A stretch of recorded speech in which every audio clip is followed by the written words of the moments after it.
as I drove in here today, I felt fairly happy and adequate until I've come across this car, and I got out of my small car, and all of a sudden I see what Mikey Porter in year 11 is driving on a regular basis in the Ginetta Championship. It's unbelievably quick, it's light, and we're just going to find out a little bit more about what he does and how he does it, because my inadequacies are increasing slowly but surely as he tells me more and more about some of the cool stuff that he's doing in the G40 Championship for Ginetta. So I suppose my first question to you is, how do you get into this? How did it all start? Well, I started with like karting a couple of years back, 2018. Yeah. And it's just, you just go from there. Like, you just go up the ranks, like British karting, and then you go into cars when you find the right people. And then after that, it's just you go further up the ranks. So you need to be pretty good to go up the ranks. Yeah. Like, I think you're probably underselling it, the fact that you've kind of went, and then you go from karting, you need to be winning competitions to be able to go up to the next stage. Is that fair? Yeah, obviously. Because you started, in terms of this kind of career, quite late in it, didn't you? So you had a bit of catching up to do. Yeah. And in terms of like training, like obviously your hand-eye and your reactions and all those things have to be amazing. You obviously need to train and be fit for the car. What do you train? Because I know you're a good sportsman anyway. Yeah. What type of stuff do you do? Well, I've been doing judo for 7-8 years, and recently I've just got a personal trainer called Ross Mint who does all that boxing, ex-English champion, and he's just really good at that. Helps with my fitness. Because you're GB judo as well, weren't you? So that's going to help in terms of your strength and movement and everything else. And do you have to stay light for it? Like, is there a certain weight that's ideal that you need to be at when you're driving in the junior cars, or does it? Yeah, well, it depends. It looks like a very light car anyway. Yeah, it depends, because you've got ballast in the passenger seat over there, because I'm not heavy enough so I have to have that in. You have to be a minimum weight. Okay. But if you're 90 kilos, you're going to be at a massive disadvantage because you're 10, 15 kilos over the weight limit. So if you go up then from junior to senior, is that the G55 you'd be driving then? Yeah. Is that the same? Is that weight orientated in terms of adjusting it? Yeah. Yeah, obviously it's weight orientated. It's a lot heavier. The car is a lot heavier because it's more powerful and there's more stuff going on with it. But it's still, you still have to be a certain weight. And how fast does it go? 120 miles an hour.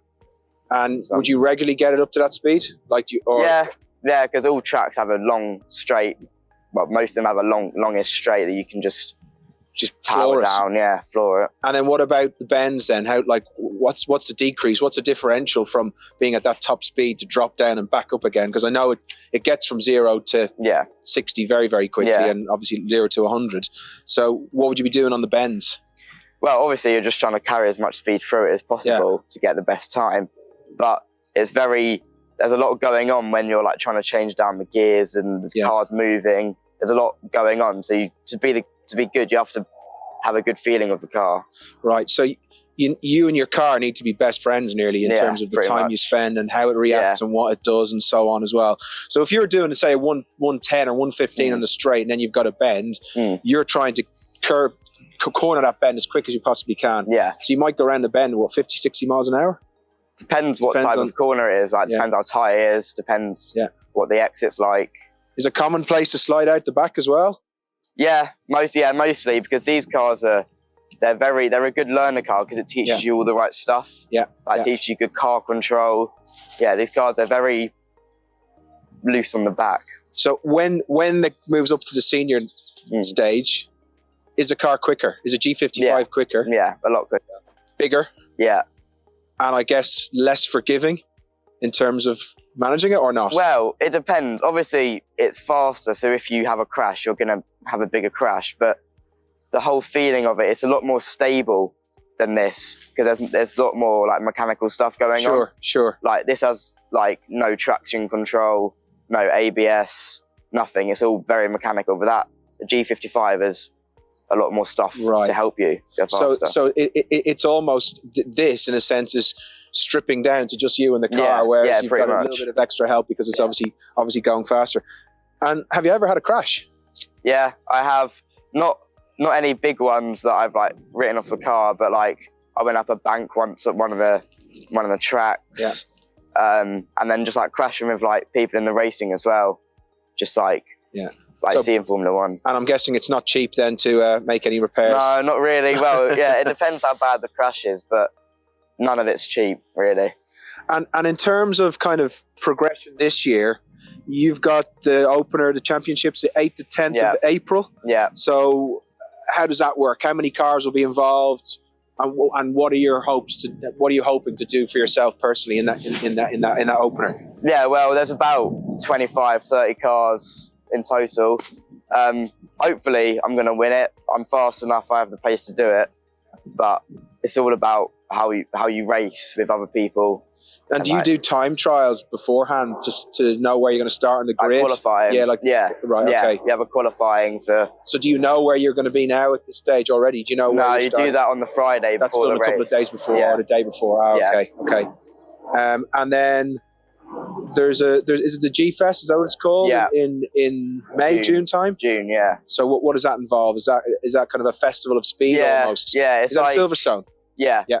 It's like a historical event. Like there's loads of old F1 cars there, loads of like, it's just it's like a festival, but it's just like a race as well. And how does this lead? Like, where does this lead longer term for you in your head? Like, where would you like to see yourself in? Okay, so what are you, 15 now? Yeah. When you're 22, 7-year plan.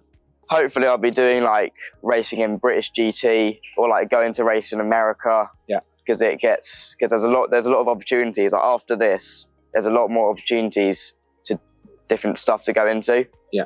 Whereas it was very started. Would that be like NASCAR or something like that, or is that a different thing altogether? Probably not NASCAR, but like you go and race like a Ferrari or a Lamborghini in America, or just like around Europe.